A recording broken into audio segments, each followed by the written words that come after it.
England, 1825. Some debts cost more than money. Some steal years, silence, and the careful distance between two people who once promised each other everything. The morning Catherine Ashworth arrived at Ravensfield Manor, the Yorkshire sky hung grey and heavy with the weight of spring rain.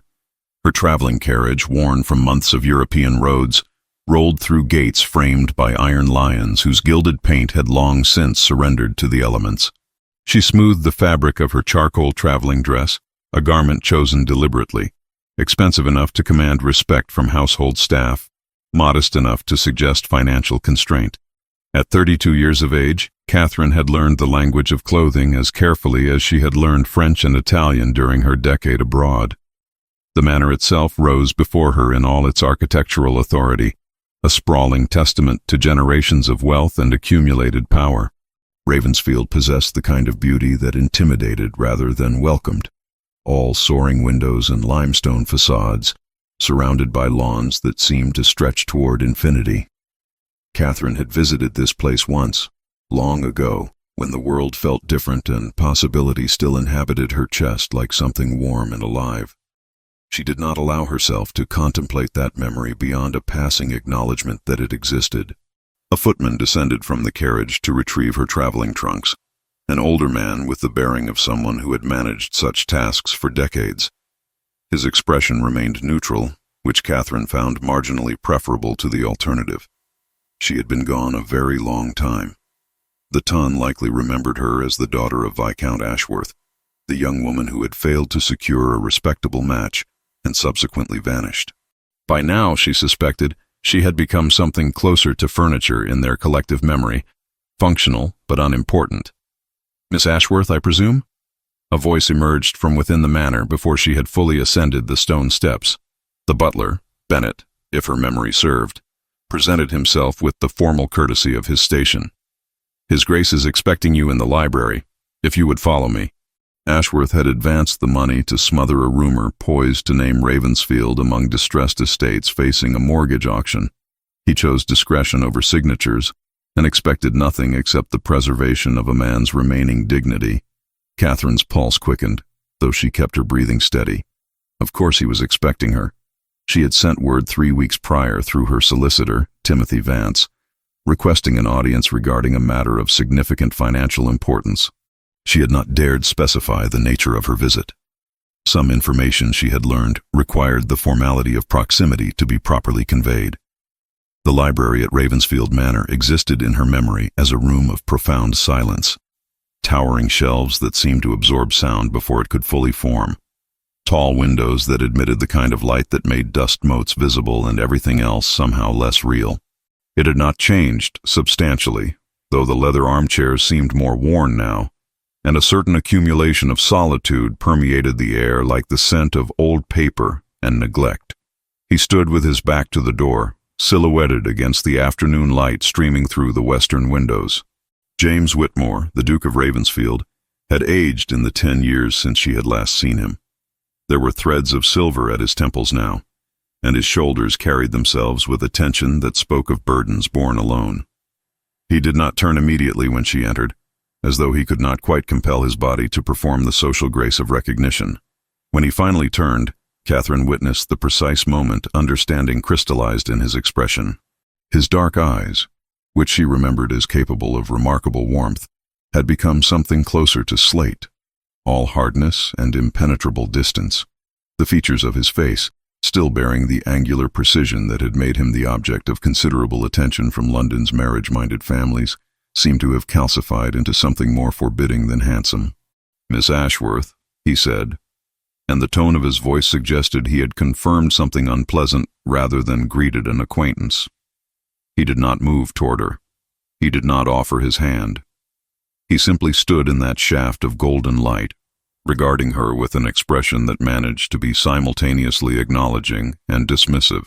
"Your Grace," Catherine responded, offering the curtsy that protocol demanded. She held it longer than strictly necessary, using the moment to compose her features into the mask of professional courtesy she had perfected over years of necessity. When she rose, she found him still watching her with that unsettling intensity. "Thank you for receiving me on such short notice," I understand you are a man of considerable obligations. The letter from your solicitor suggested a matter of significant urgency. He moved toward the mahogany desk that dominated one side of the library, his movements controlled and measured. I confess I anticipated something different. The implication hung between them, that he had expected someone else, something else, anything other than her. Catherine refused to acknowledge the small wound his tone inflicted. I have come regarding an outstanding matter of financial obligation, one that concerns both our families, though the connection may not be immediately apparent to you. His jaw tightened fractionally. Then perhaps you should explain it to me, Miss Ashworth. I find I am most receptive when information is conveyed with clarity rather than circumspection. Catherine moved forward, not toward the chair he had gestured toward, but toward the window where she could see the gardens of Ravensfield spread beneath the clearing sky. The rain had stopped, and sunlight was beginning to break through the dissipating clouds in those golden columns that suggested divine intervention rather than meteorological inevitability.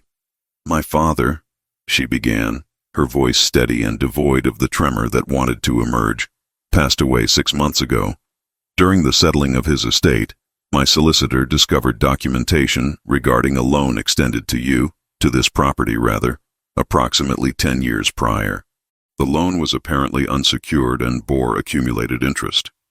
The documents suggest that neither the principal nor the accruing interest has been addressed." Behind her, she heard the subtle shift of his weight, the sharp intake of breath that suggested she had managed to surprise him. Good. Surprise was preferable to the cold dismissal she had been bracing herself against. "Your father made me a loan?" His tone carried genuine incredulity. "I have no recollection of such an arrangement." "He did not." Catherine turned from the window to face him directly. "He offered assistance during a period when you required it. The documentation I possess indicates that the offer was not accepted at the time. However, the funds were apparently transferred regardless, through intermediaries, with the understanding that repayment would occur once circumstances improved." She paused, allowing the weight of that implication to settle between them. "The circumstances, Your Grace, have improved considerably for Ravensfield. My circumstances have become considerably more complicated." He studied her in the way one might study a mathematical equation that refused to resolve into sense. "You are suggesting that your father gave me money I did not request and did not accept. I am suggesting that my father acted from conviction rather than expectation of return. He was a man who believed in the importance of assisting those he considered worthy of assistance, particularly when that assistance might prevent public humiliation." Catherine clasped her hands before her, a gesture of composure rather than supplication. "His son never recovered from the injury to his own reputation that resulted from his gesture on your behalf." The Duke's expression shifted into something Catherine could not quite parse. Anger, perhaps, or remorsefulness, or some complicated mixture of both that his features were not quite adequate to convey. He turned back to his desk, sorting through papers with a precision that suggested he was not actually searching for anything, but rather avoiding the necessity of response. "What do you propose, Miss Ashworth?" His voice had dropped into a register of controlled civility that suggested immense effort. "I cannot pay you compensation for a debt I did not accrue. To do so would be to validate a premise I do not accept." Catherine drew upon every resource of dignity she possessed. "I am not requesting compensation. I am requesting employment. I require a position managing one of your rural properties, a role that would provide sufficient income to sustain myself, independent of charity or the limited options available to unmarried women of uncertain social standing. In exchange, the financial obligation documented in my father's papers will be considered settled in full." The silence that followed was profound enough to contain the weight of 10 years of absence, unspoken history, and all the words that had never quite found their way into utterance. "You are offering to exchange your labor for debts paid to a man who is no longer in a position to claim otherwise," he finally said. It was not a question. "I am offering a transaction that benefits us both," Catherine corrected softly. "You gain a competent administrator for properties you clearly do not have adequate supervision for, based on the condition of the grounds I observed upon my arrival. I gain stability and the ability to maintain modest independence. My father's name is cleared of any suggestion of manipulation or impropriety. Everyone involved achieves a resolution that requires nothing beyond the practical. He regarded her for a long moment, and in that moment, Catherine saw something shift behind the hardness of his gaze. Not warmth, she was not so foolish as to hope for that, but perhaps recognition. Perhaps acknowledgement that she was a woman of calculation and pragmatism rather than sentimentality, and that such qualities might possess their own form of value. "Very well," he said quietly. "We will proceed as you have outlined." The library of Ravensfield Manor became Catherine's sanctuary during those first days of employment, though she would have disputed the characterization if asked. A sanctuary implied refuge, and her presence here was anything but peaceful. The morning after her arrival, the Duke had arranged for her to meet with his property steward, Mr. Eldridge, a man of considerable years whose demeanor suggested he had managed the Ravensfield estates through decades of careful, methodical attention. Together they had spent the entirety of the first day moving between the library and the adjacent study, reviewing ledgers that documented the financial entanglements of Catherine's position. The work was exacting and required her complete concentration. Catherine found that focusing on numbers and property assessments afforded her a welcome reprieve from examining too closely the peculiar tension that inhabited the manor whenever the Duke entered a room. The transaction between them had been established, the terms articulated with sufficient clarity that neither party could claim misunderstanding. Catherine would manage his rural holdings, optimize their productivity, and ensure their proper administration. In return, her compensation would be applied to the settlement of her family's outstanding obligation. It was rational. It was businesslike. It was, Catherine had determined, the only arrangement that would permit her to maintain her dignity. By the third day, Catherine had relocated boxes of archived correspondence to the library, spreading documents across the large oak table that dominated one end of the room. The accumulated papers represented years of property transactions, lease agreements, and administrative correspondence spanning at least 2 decades. Much of it was mundane, concerns about tenant repairs, discussions of crop yields, correspondence regarding the sale of parcels of land. Catherine organized these materials into categories, creating order from the accumulated neglect of years. It was during this process of cataloging that she discovered a bundle of letters secured with faded ribbon, tucked behind a ledger that appeared to have been filed away with particular care. The envelope was addressed in handwriting Catherine recognized immediately, despite the passage of a decade. Her father's script remained distinctive, the careful precision of a man who had attended Oxford and never ceased to demonstrate the fact through the deliberate formation of each letter. Catherine's hands stilled above the documents. For a moment, she simply stared at the envelope without touching it, as though the action of reading its contents might somehow alter the facts she had carried with her for the past decade. She knew with certainty what those letters contained.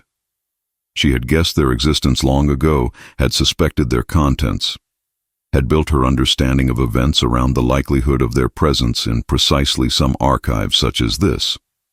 "You have discovered something of interest." Catherine's head raised sharply at the sound of the Duke's voice. He stood in the doorway of the library, silhouetted against the pale afternoon light that filtered through the corridor beyond. How long he had been standing there she could not determine.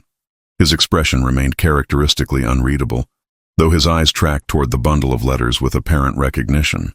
"I was organizing the correspondence," Catherine said, her voice maintaining the professional tone she had cultivated throughout her first days.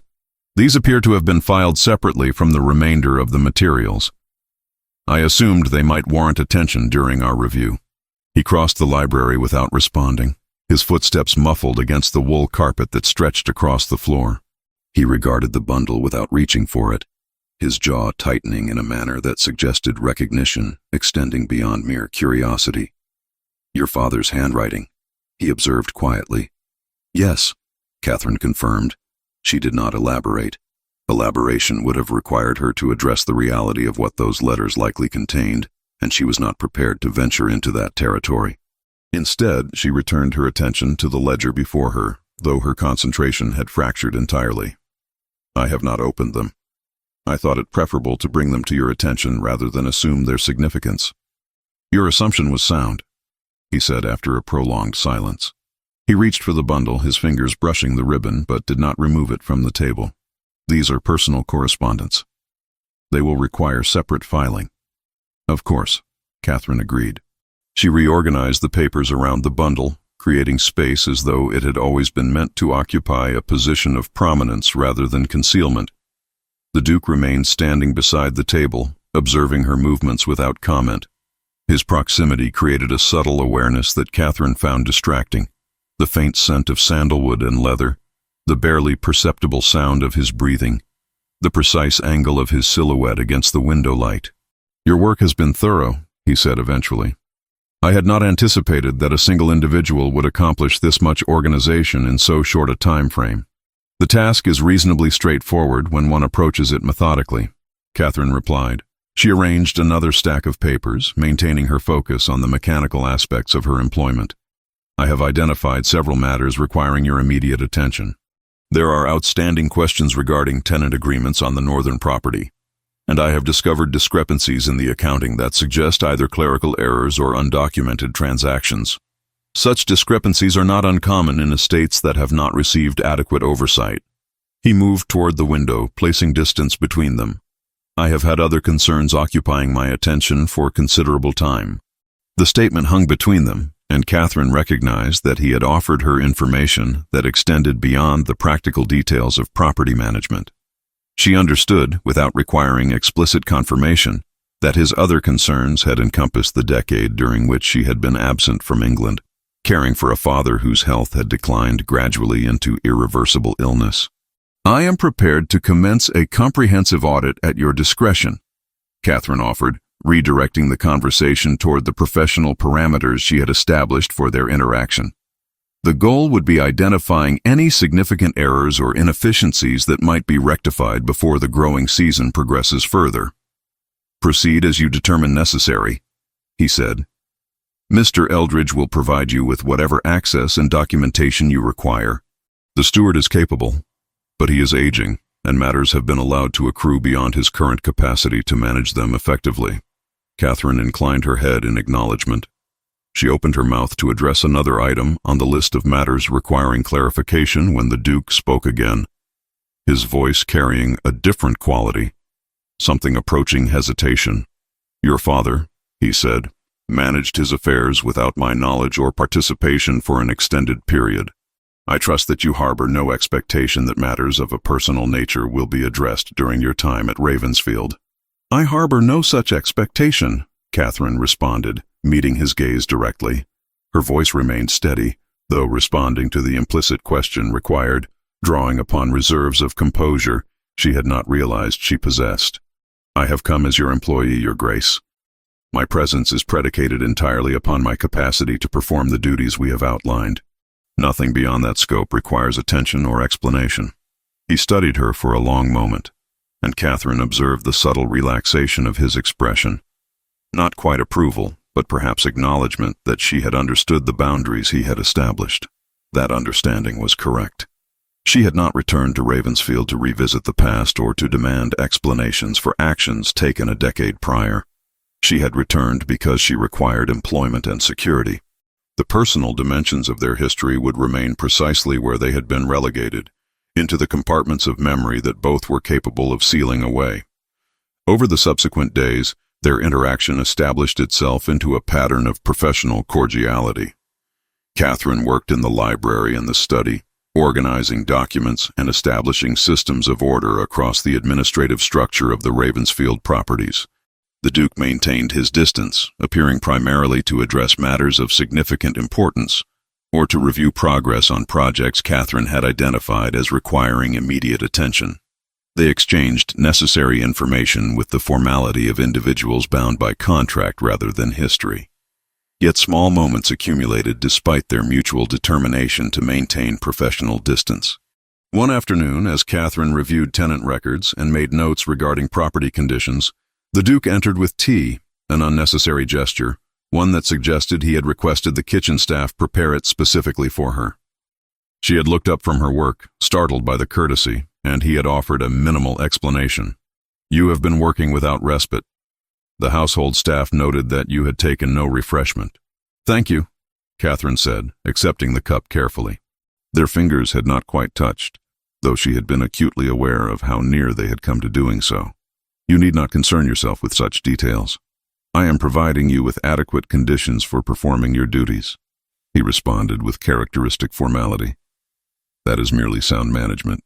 Yet when she mentioned in passing that she had discovered a manuscript of botanical observations written by a previous duchess, he had brought her the original text from the private collection in his chambers without her requesting it.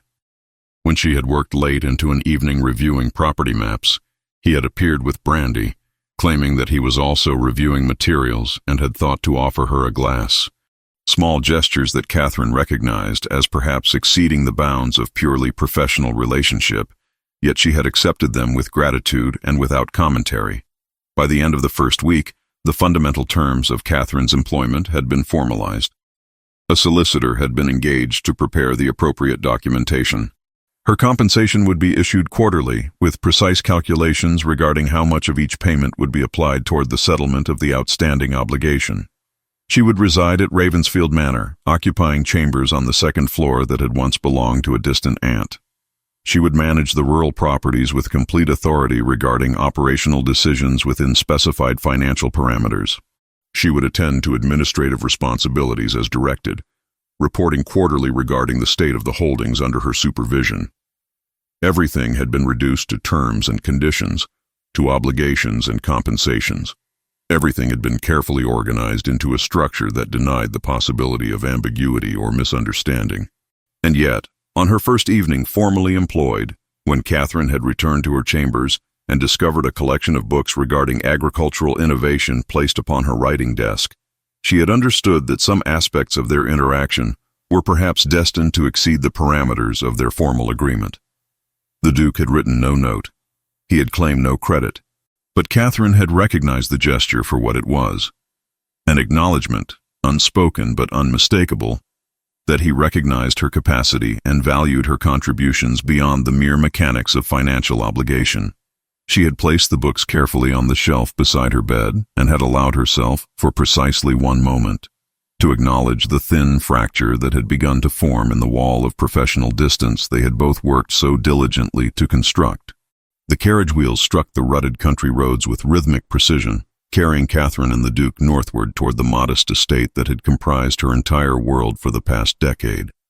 The journey from Ravensfield to the Ashworth property in Yorkshire required 4 days of travel, a distance measured not merely in miles but in the accumulated silence between two individuals who had learned to navigate proximity without genuine connection.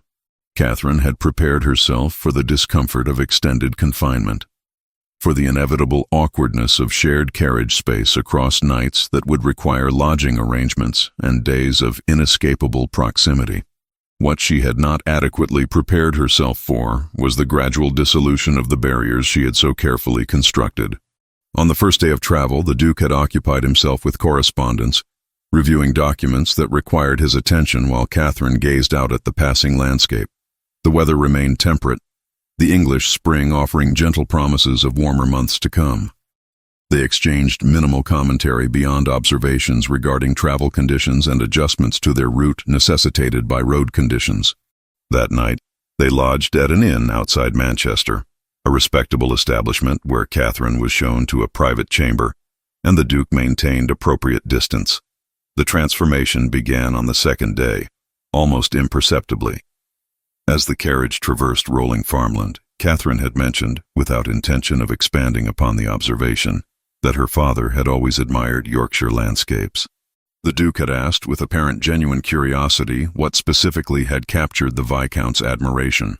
Catherine found herself responding with detail, describing her father's particular affection for moorland vistas and the agricultural methods employed in northern regions. The Duke had listened with an attentiveness that suggested he was genuinely absorbing her words, rather than merely tolerating them. When he responded, his observations demonstrated that he had retained information Catherine had provided during their first weeks at Ravensfield, small details regarding her educational background, her years abroad, her father's interests. He asked questions that suggested genuine interest rather than polite obligation. By the third day, conversations had acquired a different character entirely. They discussed matters extending considerably beyond the scope of professional relationship. Catherine, responding to a direct question regarding her time in Europe, found herself describing the decade with unexpected honesty. She spoke of caring for her father as his health deteriorated, of the progressive restriction of her life as his requirements consumed more of her energy and resources.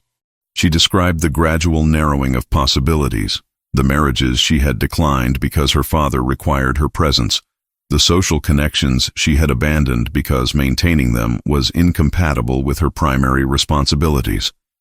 She spoke not with bitterness but with the acceptance of someone who had reconciled herself to sacrifice years prior. The Duke listened without interruption. When she concluded her narrative, he did not offer sympathy or platitudes. Instead, he offered confession of his own. He described Eleanor's death with sparse detail, illness that arrived suddenly, complications that could not be adequately addressed. He mentioned, with evident reluctance, the manner in which society had interpreted her death, the whispers and insinuations that had suggested his culpability.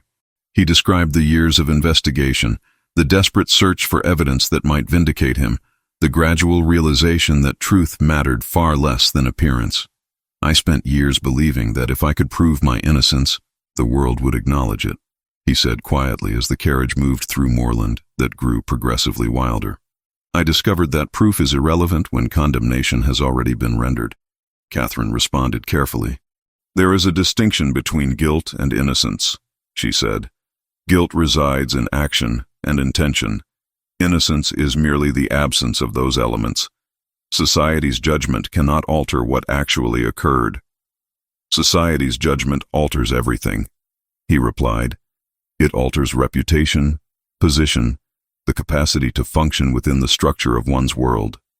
True, Catherine acknowledged, but it cannot alter truth, however much it obscures or misconstrues it.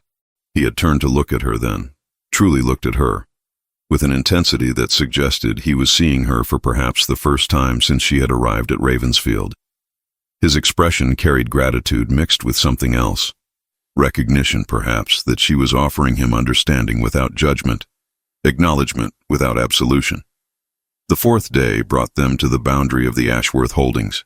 The landscape had become progressively more rural, moorland giving way to cultivated fields that had known better maintenance in previous years. As the carriage approached the residence itself, Catherine felt the familiar weight of return settle upon her. The house emerged from behind a rise in the terrain, a stone structure of considerable age, built during the reign of a monarch whose name had become historical trivia. Gardens surrounded it in patterns that had been deliberate decades prior, but had since surrendered to nature's indifference. The Duke regarded the property with evident appraisal. The estate was respectable without being remarkable, comfortable without manifesting luxury. The grounds displayed clear evidence of minimal oversight. The gardens had returned largely to wilderness. The hedgerows had grown without pruning.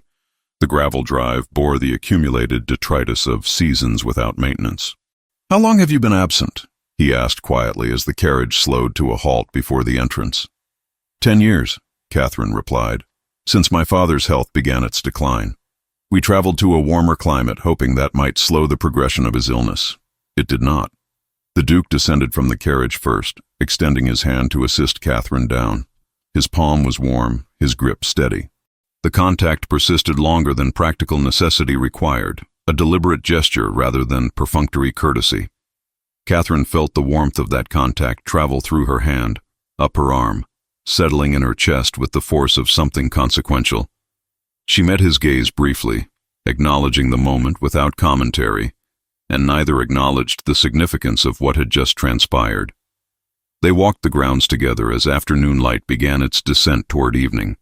Catherine showed him the gardens where she had spent countless hours during her youth, before isolation and responsibility had narrowed her world. She pointed toward the moorland where her father had ridden before his condition made such exertion impossible. She described the property with the precision of someone who knew every stone and shrub intimately, yet spoke of it with the distance of someone returning to a place that no longer entirely belonged to her. The Duke observed the condition of the structures, the state of repairs that had been deferred, the gardens that had surrendered to entropy. He did not offer empty reassurances. Instead, he simply acknowledged the reality. You surrendered this place to care for your father. It was not a question, and Catherine did not pretend it was. I surrendered many things, she said quietly. The property was merely the most tangible. That evening, in the drawing room of her childhood home, Catherine felt something shift between them. The careful professional distance that had characterized their relationship at Ravensfield had eroded through days of enforced proximity and unexpected honesty. Yet neither addressed the change directly. Instead, they existed in this new configuration, closer, more aware of each other, yet maintaining the pretense that nothing fundamental had altered in their arrangement. When the Duke retired to the guest chambers that night, Catherine remained in the library where she had spent so many hours during her decade of isolation. She held her hand before her, remembering the sensation of his touch, the deliberate pressure of his fingers, the moment in which their carefully constructed distance had fractured into something less defined and infinitely more dangerous. The return journey to Ravensfield Manor seemed compressed into fewer days than the outbound voyage had required, as though the carriage itself conspired to diminish the distance between Yorkshire and the Duke's principal seat. Catherine observed the transformation of landscape through the window, moorland surrendering to cultivated fields, wild spaces giving way to ordered estates that bore the unmistakable marks of considerable wealth and established lineage.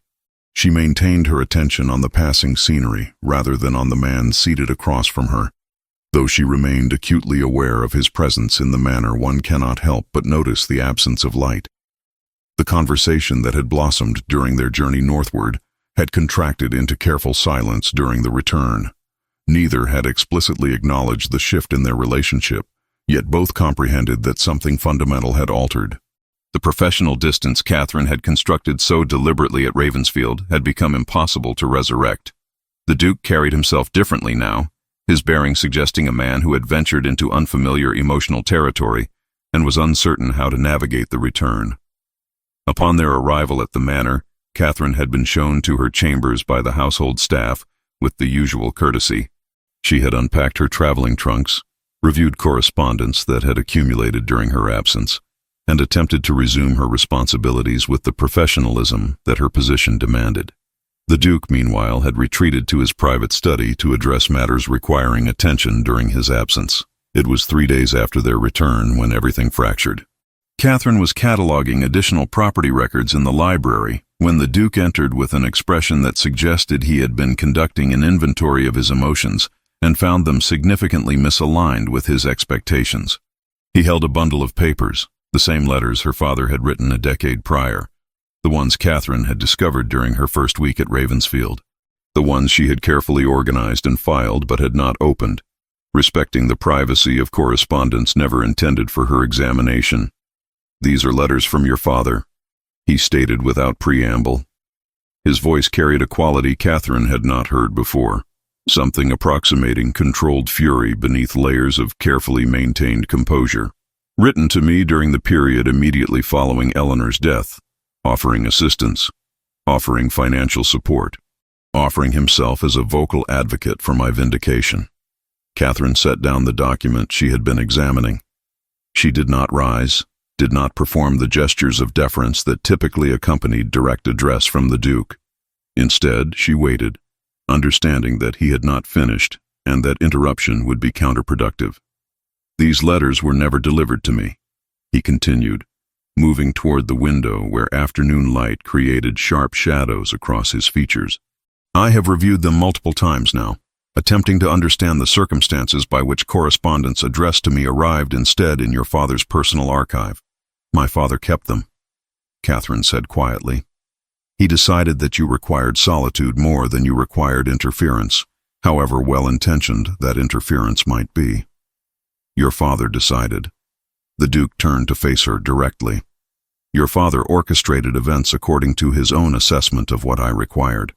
And you, Miss Ashworth, you have been in possession of this knowledge since your arrival at Ravensfield, have you not?" Catherine considered denying it, recognized the futility of such denial, and chose instead to acknowledge the accuracy of his accusation. "Yes. During my initial review of household archives, I discovered these letters. I did not open them. I did not believe it was my prerogative to examine your personal correspondence, even correspondence that remained undelivered. Yet you organized them, he said. You filed them among the documents you were cataloging. You thereby ensured they would eventually surface for my attention, which they have. The question I find myself unable to adequately answer is whether that action represented honesty or manipulation. The word struck Catherine with the force of physical contact. Manipulation. He was suggesting that her careful silence had been a form of deception, that her refusal to intrude upon his privacy had been calculated strategy rather than respect. I protected you, Catherine said, and the words carried the weight of a decade of careful choices, of deliberate isolation, of decisions made in service to someone else's well-being. My father's letters were his private confession of his intentions toward you. That information was not mine to share, not mine to weaponize, not mine to offer as explanation or excuse. You asked me upon my arrival whether I harbored expectations that personal matters would be addressed. I honored that request by maintaining silence regarding matters that were not my concern. By deceiving me regarding your knowledge of those matters, he replied. By existing in this household knowing information that directly addressed my understanding of events that shaped the preceding decade of my life, and maintaining that silence as though it were an act of honor rather than betrayal.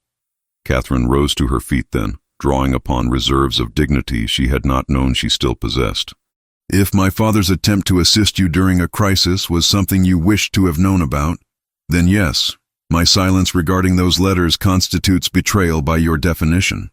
But I cannot accept responsibility for my father's decision to write correspondence you never received.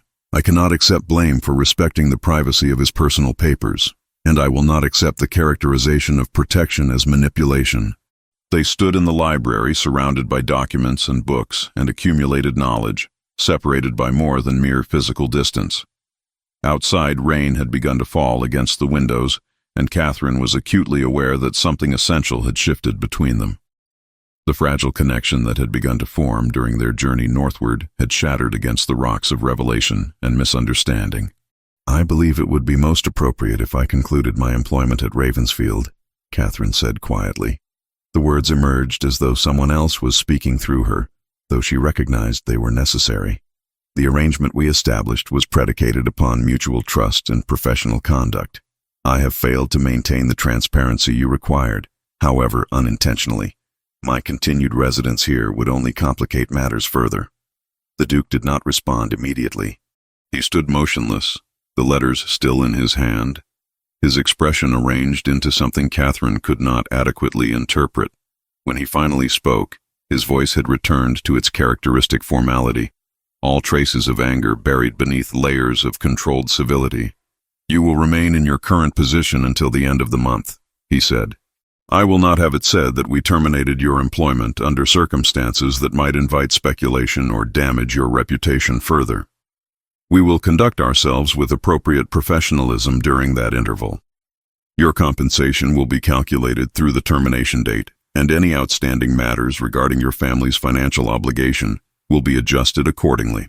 Catherine inclined her head in acknowledgement, understanding that he was offering her an exit that preserved her dignity, however much both of them recognized that dignity had become a fragile thing.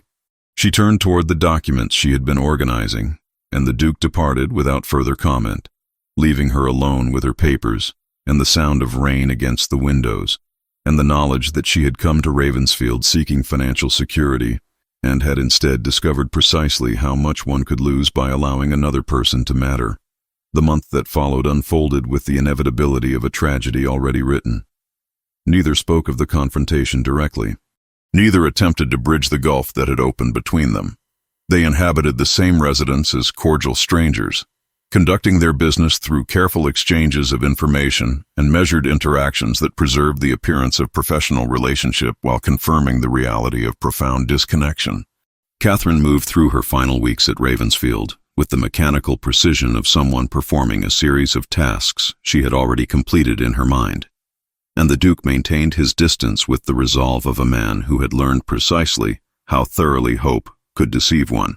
The townhouse in Belgravia that Evelyn Vance had offered to Catherine for the duration of her London residence possessed the kind of refined elegance that came from generations of careful stewardship.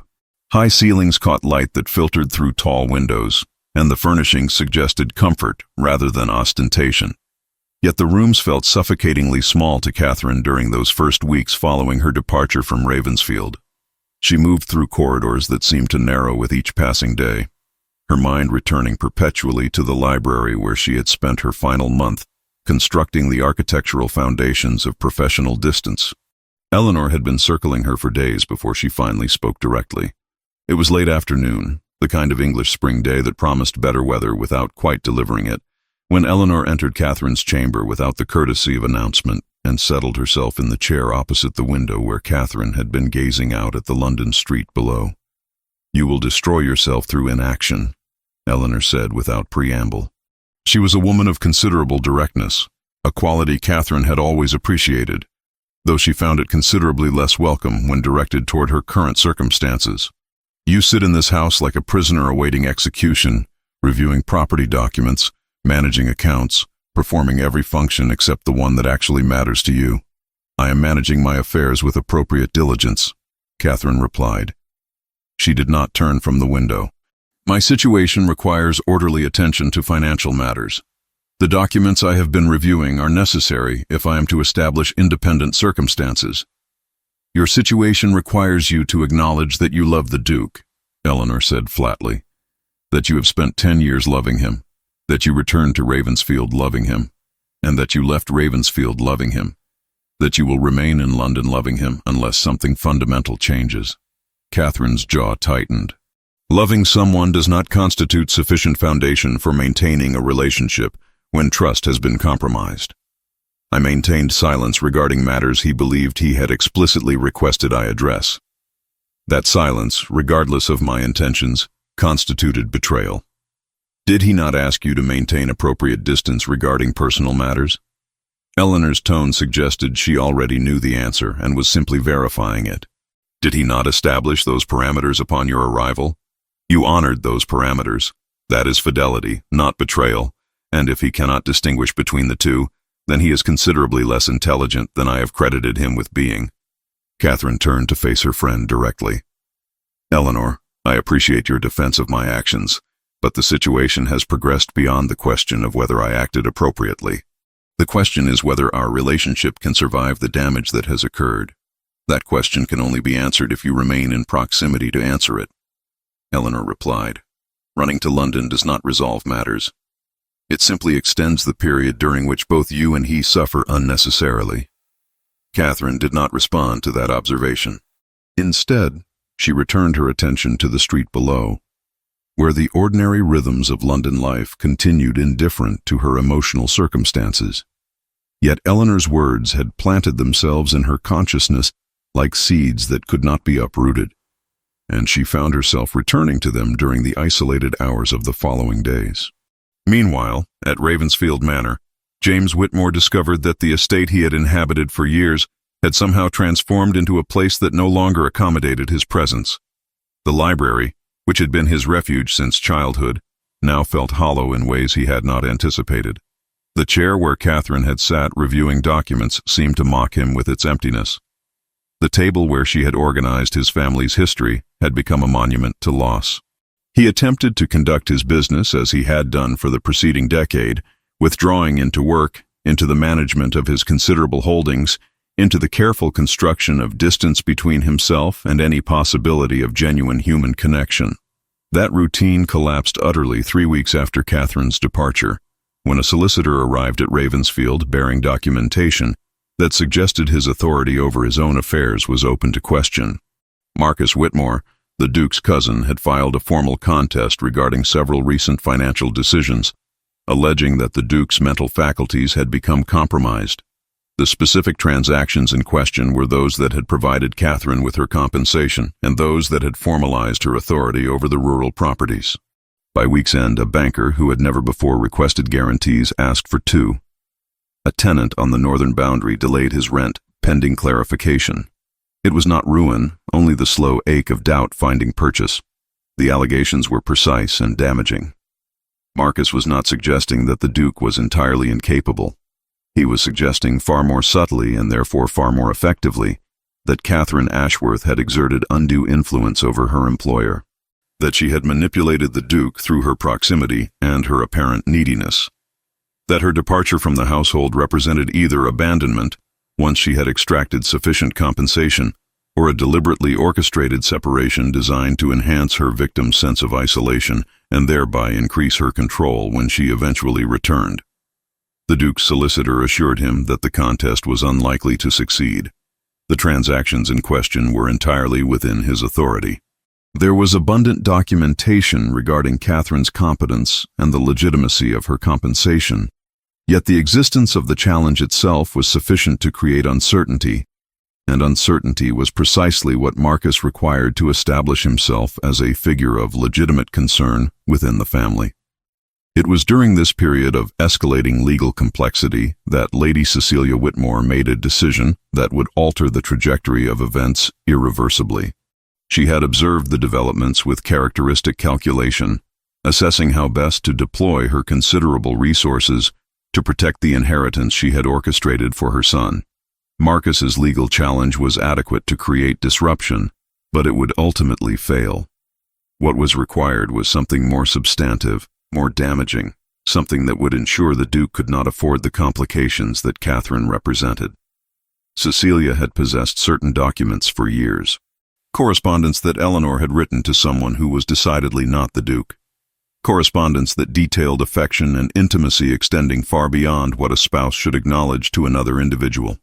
The letters had arrived in Cecilia's possession through channels she preferred not to examine too closely, and she had maintained them as insurance against various contingencies. The nature of Eleanor's infidelity was a fact that might, under appropriate circumstances, alter significantly the manner in which the Duke's marriage had been perceived. More importantly, it raised questions regarding Eleanor's death. If the Duke had discovered her infidelity, if he had realized that she had betrayed him in the most profound manner that a wife could betray a husband, might not someone with motive have existed for hastening Eleanor's demise? Cecilia did not believe the Duke had poisoned his wife, but she believed quite firmly that the suggestion of that possibility, if introduced at the appropriate moment with the appropriate emphasis, could prove extraordinarily useful. She arranged for copies of Eleanor's letters to be placed in the hands of individuals who could be relied upon to discuss them broadly. Simultaneously, she requested a private audience with the Duke, during which she presented him with originals of the correspondence and explained, with elaborate expressions of regret, what their existence might mean for his reputation should they become public knowledge. She suggested, with the delicate precision of someone who had perfected the art of manipulation, that his continued pursuit of Catherine Ashworth was inadvisable, that such pursuit would inevitably lead to renewed scrutiny of Eleanor's death, renewed examination of the circumstances surrounding her passing, and ultimately to revelations that could destroy him entirely. The Duke, confronted simultaneously with Marcus's legal challenge and Cecilia's calculated threats, found himself in precisely the position she had designed for him. Yet before he could adequately process the implications of Cecilia's ultimatum, he received a visitor who offered a different perspective entirely. Timothy Vance arrived at Ravensfield bearing documentation regarding the legal challenges Marcus had initiated, but his appearance had secondary implications. He was Eleanor's brother, which meant he was also an individual with access to certain facts regarding Eleanor's personal life that the Duke had not previously comprehended. More importantly, he came bearing a message from Catherine. Not a letter, not a formal communication, but a clear indication that she had not forgotten him, that she was aware of his circumstances, and that she remained positioned to assist him if he would permit her to do so. Miss Ashworth does not wish to involve herself directly in your legal difficulties, Tim explained as they sat in the Duke's study. However, she is aware that contests to your authority have been filed. She is also aware that certain individuals possess information that might be used to complicate your circumstances further. She wished me to communicate that should you require counsel or assistance, she remains available. The Duke regarded the solicitor with carefully modulated attention. Miss Ashworth departed Ravensfield because she determined that her continued presence endangered my stability and my reputation. I failed to see how her involvement in legal proceedings would accomplish anything other than confirming whatever insinuations have been introduced regarding her influence over my decisions. That assessment would be correct, Tim replied, provided that her involvement were visible. However, there are methods by which one might offer counsel and support without appearing to do so. The question is not whether Miss Ashworth can assist. The question is whether you will permit her to. The Duke did not answer immediately. Instead, he found himself contemplating the precise nature of the choice before him. Catherine had maintained silence regarding her knowledge of his circumstances. She had not demanded his attention or attempted to insert herself into his difficulties. Yet her offer of assistance, communicated through an intermediary, suggested that the distance she had created was perhaps not as absolute as he had believed. For the first time since she had departed Ravensfield, the Duke allowed himself to consider the possibility that some aspects of their connection might have survived the fracture between them. The ballroom of Lady Ashford's residence glittered beneath chandeliers that cast their crystalline light across assembled members of London society gathered for the evening's entertainment. The orchestra occupied its platform at one end of the vast room, instruments polished to such brightness that they reflected the illumination back into the crowd like captured stars. Catherine had arrived with Eleanor precisely at the hour when attendants demonstrated appropriate attention to social obligation without suggesting excessive eagerness. She wore a gown of pale silver silk, a deliberate choice that suggested mourning restraint rather than celebratory enthusiasm, and carried herself with the practiced composure of someone who had learned to navigate scrutiny without acknowledging its presence. The evening had proceeded with unremarkable civility for the first several hours. Catherine had accepted invitations to dance, exchanged appropriate pleasantries with acquaintances, and maintained the careful distance from the center of attention that her circumstances demanded. She was conscious of being observed. The woman who had disappeared from society a decade prior had returned, and her reappearance warranted assessment. Yet the observation remained relatively benign until Marcus Whitmore arrived, moving through the assembled guests with the assured bearing of someone confident in his welcome. He had positioned himself strategically near the refreshment table, where Catherine stood conversing with an elderly countess of indifferent reputation. His voice, when he began speaking, carried clearly enough that those positioned within proximity could distinguish his words, though he maintained the pretense of addressing only those immediately adjacent to him. "Remarkable how circumstances alter," Marcus observed to a gentleman at his elbow.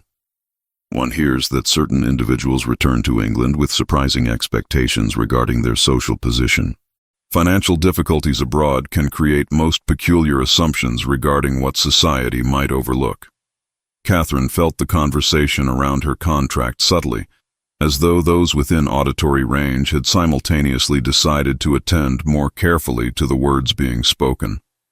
The elderly countess at her side shifted her weight uncomfortably, clearly sensing the direction of Marcus's commentary and uncertain whether she wished to remain adjacent to the object of his insinuations. "It appears some families have difficulty managing resources," Marcus continued, his tone remaining deceptively light. "One must wonder what calculations inform the decision to return to England specifically, and to present oneself to particular households. The ton has always been susceptible to individuals possessed of certain talents." The implication was sufficiently clear that Catherine felt the careful construction of her social acceptance begin to fracture. Around her, faces shifted from polite interest to something approaching sympathy, mixed with the peculiar satisfaction that accompanied witnessing another individual's social diminishment. She understood the mechanics of what was occurring. Marcus was suggesting that her return to England, her employment at Ravensfield, her entire presence in society was calculated manipulation, designed to secure financial advantage through the exploitation of an emotionally vulnerable man. She recognized also that once such insinuations were introduced into the social atmosphere, they would circulate with the inevitability of poison dispersing through water. The accuracy of the accusations mattered far less than the drama of their utterance. By morning, society would have transformed her from an interesting curiosity into a predatory schemer. Catherine set down her untouched refreshment and moved toward the periphery of the ballroom, positioning herself near one of the tall windows that framed the London street beyond. She maintained her expression with the discipline of years, though internally she was experiencing the peculiar sensation of watching her carefully constructed life collapse with remarkable efficiency. She had been naive, she recognized, to imagine that her professional relationship with the Duke could be maintained with sufficient distance to avoid precisely this sort of social assault. She did not hear his arrival, though she became aware of it through the subtle shift in the room's atmosphere. The orchestra's selection seemed to hesitate, or perhaps that was merely her imagination. The conversations did not cease entirely, yet they acquired a different quality, one less focused on their own content and more oriented toward the central drama that was beginning to unfold. The Duke of Ravensfield crossed the ballroom with the purposefulness of a man whose attention had been drawn to something requiring his immediate consideration. His expression remained largely unreadable, though Catherine detected the subtle tightening around his eyes that suggested he had overheard at least some portion of Marcus's comments. He moved directly toward Catherine, his progress through the assembled guests, marked by a parting of the crowd that suggested his presence carried considerable authority. "Miss Ashworth," he said, his voice cutting through the ambient conversation with remarkable clarity, "I find myself in need of your counsel regarding certain matters that require your particular expertise. Would you honor me with your time?" It was not a question structured as inquiry. It was a statement of intention that allowed Catherine only the option of acceptance or public refusal. She met his gaze for the first time since he had crossed the ballroom, and observed in his expression something that suggested his appearance was not coincidental, that he had somehow learned of the evening's proceedings and had determined to attend despite whatever obligations might have competed for his attention. "Of course, Your Grace," Catherine replied, permitting him to extend his hand in assistance with rising from her position near the window. The moment her fingers made contact with his palm, she felt the subtle increase in pressure, a gesture so slight that only she would perceive it, yet unmistakable in its meaning. The orchestra struck up a waltz at that precise moment, and the Duke guided Catherine directly toward the dance floor, with the conviction of someone who had anticipated precisely this musical selection. Around them, Catherine was conscious of the sensation of collective shock rippling through the assembled company. The Duke did not dance. The Duke had not danced with anyone since Eleanor's death. The Duke certainly did not dance with women of uncertain social standing while his own cousin was circulating insinuations regarding their relationship. Yet there he was, moving with practiced elegance through the prescribed patterns of the waltz, holding Catherine with sufficient proximity that their conversation would be audible only to each other, and positioning himself with deliberate visibility to ensure that every member of the assembled society observed precisely what his attention had determined to be important. "I have been made aware," he said quietly as they moved through a turn, "of commentary regarding your character and your circumstances. I wish to communicate to everyone present, through the mechanism of this dance and my obvious continued regard, that the assessment of society regarding your worth is of considerably less consequence to me than my own assessment." Catherine felt something within her chest contract with the force of genuine emotion. "Your Grace, you should not. The implications are precisely what I intend," he interrupted. "I am communicating through action that my priorities have fundamentally altered, that your reputation, your standing, your continued presence in my life matters more to me than heraldic considerations or familial expectation." They completed the waltz in silence, moving through its prescribed patterns while the entire ballroom observed the spectacle of the Duke's apparent defection from years of careful distance. When the music concluded, he returned her to the edge of the ballroom with the courtesy of a man who has completed a necessary task, yet he positioned himself sufficiently near that anyone observing would understand his vigilance regarding her well-being had not concluded. 3 days later, when the Duke arrived at the townhouse in Belgravia after darkness had claimed the London streets, Eleanor recognized the significance of his unannounced visit and disappeared into the private quarters with the discretion of someone who understands when her presence would constitute intrusion. They stood in the drawing room as servants prepared tea that neither would drink, and the Duke regarded Catherine with an intensity that suggested he had spent the intervening days constructing the framework for this conversation with considerable deliberation. "I have spent 10 years attempting to distance myself from the possibility of genuine connection," he said without preamble. "I constructed a life predicated upon isolation and carefully maintained separation from anyone who might threaten the architecture of emotional protection I had constructed. And then you returned to Ravensfield, and every barrier I had so meticulously established began fragmenting." Catherine did not interrupt. She recognized that he required space to articulate what had been accumulating within him for weeks. "I was angry at you," he continued, because your silence regarding your knowledge of your father's letters felt like betrayal. But I have come to understand that anger was displaced. I was angry at myself for the decade during which I rejected assistance because I feared that accepting help constituted weakness. I was angry at circumstances I could not control, and I directed that anger at you, because you represented the possibility of vulnerability in a manner I was not prepared to acknowledge. And now? Catherine asked quietly. Now I acknowledge that a decade without you has felt like a form of prolonged dying, he said. That the brief weeks of your presence at Ravensfield contained more genuine living than years of careful isolation. That the possibility of losing you again is infinitely more terrifying than the certainty of maintaining my carefully constructed distance. He moved toward her, closing the physical space between them with deliberation that suggested he was asking permission through action rather than words. When he reached her, he did not touch her, though she felt the warmth of his proximity like a tangible force. I am asking if you might consider permitting me the opportunity to build something genuine with you, he said. Not employment, not transaction, not arrangement. Something that acknowledges what has existed between us despite our attempts to deny it. The drawing room of the Duke's London residence possessed the kind of understated elegance that suggested wealth without requiring demonstration of it. Heavy curtains in deep blue damask framed the windows, and furniture arranged in comfortable configurations, rather than formal presentation, suggested spaces designed for actual occupation rather than mere display.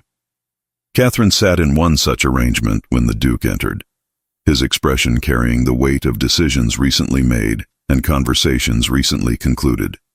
He did not waste time with preliminary pleasantries. Instead, he moved directly to the matter that had drawn him to London with such evident urgency.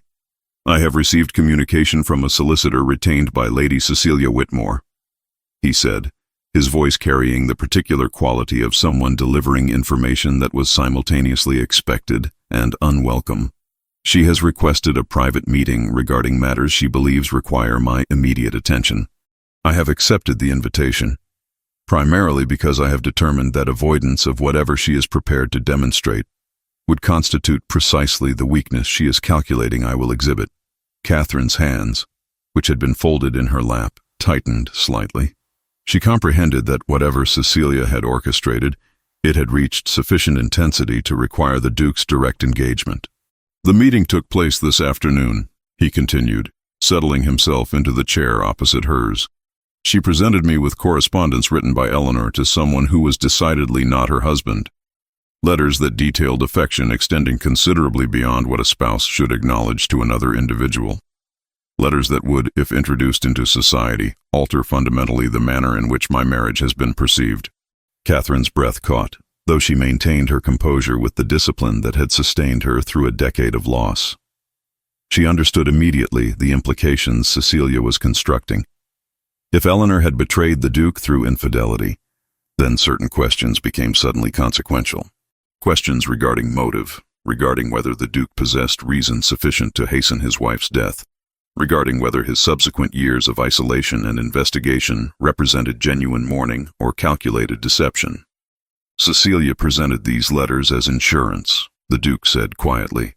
She informed me that should I continue to pursue my relationship with you, these documents would circulate through channels designed to ensure maximum damage to my reputation. She suggested that the Ton would inevitably conclude that Eleanor's death was neither natural nor accidental, that I had discovered her infidelity and had determined to eliminate what she perceived as humiliation through poison or other means. Do you believe she would actually release them? Catherine asked. I believe she would release them with enthusiasm and complete absence of regret, he replied. What she has constructed is elegantly simple. If I remain with you, she circulates the letters, and thereby casts me as a man capable of murdering his wife. If I abandon you, I signal that her threats have proven effective, and my credibility regarding my own character is fundamentally compromised. He paused, and Catherine observed the moment in which his expression shifted into something more determined. I have spent considerable time contemplating how to respond to this particular threat. I have considered the various mechanisms through which damage might be contained or minimized. I have calculated the social consequences and assessed the political ramifications, and I have concluded that I have been approaching this from fundamentally incorrect direction." Catherine waited. She recognized that he had reached some form of resolution, and interruption would serve neither of them. "I do not actually care what society believes regarding Eleanor's death," he said. "I do not care whether people conclude I was cuckold or murderer or victim of circumstance. What I care about is that you remain in my life. What I care about is that the possibility of building something genuine with you is not sacrificed to preserve Eleanor's posthumous reputation or to maintain my standing in society's judgment." He rose from his chair and moved toward her with the purposefulness of a man who had constructed his intention carefully. "I am proposing marriage, Catherine. Not for protection, not for transaction, not because society demands it or because legal structures require it. I am proposing marriage because I cannot contemplate facing the remainder of my life without the possibility of your presence in it." Catherine felt something shift within her chest, yet she did not immediately respond to the proposal. Instead, she articulated the concern that had occupied her consciousness since she had learned of the Duke's need for financial security. "Marriage would only confirm what Cecilia is already suggesting," Catherine said quietly. "If we marry, she will circulate those letters, and society will interpret the marriage as evidence of your guilt. They will suggest that you have chosen to marry me as distraction from your own culpability, that you have abandoned Eleanor's memory not out of genuine growth but out of fear and calculation." "Yes," the Duke agreed. "That is precisely what will occur, and I have determined that her interpretation is irrelevant to my actions." He extended his hand to her, and Catherine rose to meet him in the space between their chairs. His fingers were warm, his grip steady with certainty. "I will not marry you to rescue you from financial difficulty," he continued. "I will not marry you to avoid social consequence or to protect either of our reputations. I will marry you only if you consent to do so from genuine choice rather than necessity. I will marry you privately, with only our closest companions as witnesses, because the ceremony belongs to us, rather than to society's judgment of it." "Your Grace." "My name is James," he interrupted. "If we are to undertake this commitment, I believe you should address me by the designation that acknowledges our actual relationship rather than our social positions." Catherine considered his proposal carefully. She recognized that accepting it constituted genuine vulnerability on his part, that he was offering her not merely marriage but the willingness to stand against every pressure society could exert in defense of their relationship. "I require one condition," she said quietly. "Name it." "The ceremony must occur only after we have lived openly as a committed couple for an appropriate interval." Catherine replied, "I will not marry you as immediate response to Cecilia's threat." That would confirm her assessment that circumstances are driving our decisions. But if we remain committed to each other despite her efforts to separate us, despite the social consequences she has orchestrated, then a ceremony becomes affirmation of genuine choice rather than reaction to coercion. She felt him exhale, and his expression softened into something approximating relief. 3 months, he suggested. Long enough to demonstrate that our commitment transcends temporary circumstance. Long enough for society to begin adjusting to the reality of our partnership. 3 months, Catherine agreed. He did not kiss her, though the moment seemed to invite it. Instead, he simply held her hand, marking the commitment through gesture rather than physical demonstration. Outside the windows, London continued its indifferent progression through evening, wholly unaware that 2 individuals had just determined to defy every convention that society had constructed to maintain appropriate distance between individuals of their respective stations and circumstances. They did not hurry the promise. 3 full months were allowed to stand between resolution and ritual. Months lived stubbornly in the open, under the coiling gaze of London, until talk exhausted itself and only fact remained. On the morning appointed 3 months to the day after their decision, the chapel at Ravensfield Manor occupied a wing of the estate that had stood untouched for years, its stone walls weathered by time and neglect, its windows filtering pale morning light into patterns of extraordinary gentleness. Catherine arrived on the arm of Timothy Vance, Eleanor following behind in a gown of soft lavender silk that suggested celebration rather than mourning. The chapel contained no vast congregation, no assembled members of society prepared to bear witness to public commitment.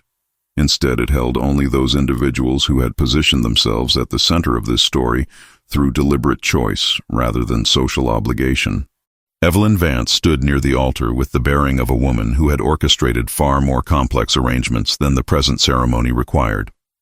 Timothy had assumed his position as witness and advocate, his legal expertise having proven instrumental in the preceding weeks. Sir Henry Goodwin occupied the space beside the Duke with the comfortable familiarity of a man who had known him for decades and had watched his progression from isolation into genuine connection. The chaplain, an elderly gentleman from the village whose discretion was absolute, waited with his liturgical materials arranged before him. The Duke turned when Catherine entered the chapel, and the expression that crossed his face suggested that no amount of anticipation could have adequately prepared him for the reality of witnessing her in this moment. She wore a gown of cream silk that Eleanor had selected with careful attention to elegance rather than ostentatious display. No elaborate headdress crowned her head. Instead, her blonde hair had been arranged with deliberate simplicity, swept back to reveal the features that James had come to recognize as containing far more beauty than society's superficial assessments could acknowledge. The ceremony itself proceeded with the formality that the occasion demanded, yet without the performance that larger public ceremonies would have required. Catherine and James exchanged vows that bore no trace of recitation or mere social compliance. Instead, they articulated commitments informed by a decade of separation, by weeks of honest conversation, by the accumulation of understanding that came from having genuinely known another person across the full spectrum of strength and vulnerability. When the chaplain pronounced them married, the moment held the weight of genuine transformation rather than administrative formality. James retained Catherine's hand as they turned to face their assembled witnesses, and the expression on his face suggested that he was acknowledging not merely the legal reality of marriage, but the profound permission it represented to exist openly with someone he had come to value above every other consideration. The celebration that followed was intimate in the truest sense of that designation. They returned to the Manor, where a supper had been arranged in the dining room, candles creating an atmosphere of refined comfort rather than architectural grandeur. Conversations flowed with the ease of individuals who no longer required careful maintenance of professional distance. Sir Henry recounted anecdotes that suggested his long friendship with James had encompassed considerably more complexity than anyone observing their public relationship would have suspected. Eleanor offered observations regarding the resilience required to build genuine connections in opposition to social expectation. Timothy presented a gift of legal documentation that formally transferred certain properties to Catherine's personal control, rendering her financially independent should circumstances ever require it. When the evening reached its conclusion, James excused himself briefly, suggesting to Catherine that he required her presence in the library for a matter requiring her particular attention. She followed him through corridors she had come to navigate with ease, finding him standing before the fireplace with a document held between his hands. The paper bore the marks of age and deliberate preservation. James had written it 10 years prior, in the months following Eleanor's death, during the period when he had determined that his emotional isolation represented the only viable response to the complexity of genuine human connection. The declaration was formal and absolute, articulating his vow never to marry again, never to permit another individual to matter sufficiently to constitute threat to his carefully constructed distance. He did not read it aloud. Instead, he simply released it into the flames, watching as the paper blackened and curled, as ink dissolved into ash, as a commitment that had defined his previous decades surrendered to fire and ceased to exist in any physical form. Catherine stood beside him as they observed the destruction together, and no words were required to mark the significance of the moment. "I should inform you," James said quietly as the final embers of the document settled into the fireplace, "that my solicitor has completed his investigation of the materials Cecilia presented to me. The correspondence Eleanor maintained with another individual has been secured and placed under seal. Cecilia was confronted privately regarding her extortion attempts.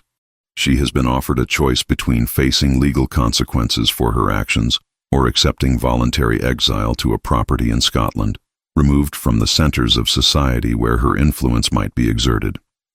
Catherine understood the implications of his communication. Lady Cecilia, having failed to successfully manipulate events toward her preferred outcomes, had been neutralized through mechanisms that preserved the Duke's reputation while eliminating her capacity to inflict further damage. What did she choose? Exile, he replied. She departed Ravensfield yesterday evening. I suspect she will spend the remainder of her years in considerable frustration regarding her inability to control circumstances that extend beyond her direct reach. He turned from the fireplace to face Catherine directly. Marcus, meanwhile, has withdrawn his legal contests without explanation. His solicitor suggested that his interest in challenging my authority has been substantially reduced now that the foundation for his accusations has proven unable to sustain scrutiny. Catherine found herself experiencing the peculiar sensation of release that accompanied resolution. The antagonists who had positioned themselves against them had been neutralized, not through romantic grand gestures, but through practical engagement with the mechanisms through which society functioned. The story she had anticipated would define her life had been rewritten through deliberate action, rather than passive acceptance of circumstance.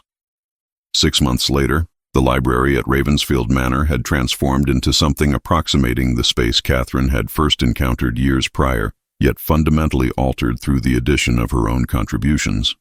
Books she had acquired during her residence in Europe occupied shelves alongside James's personal collection.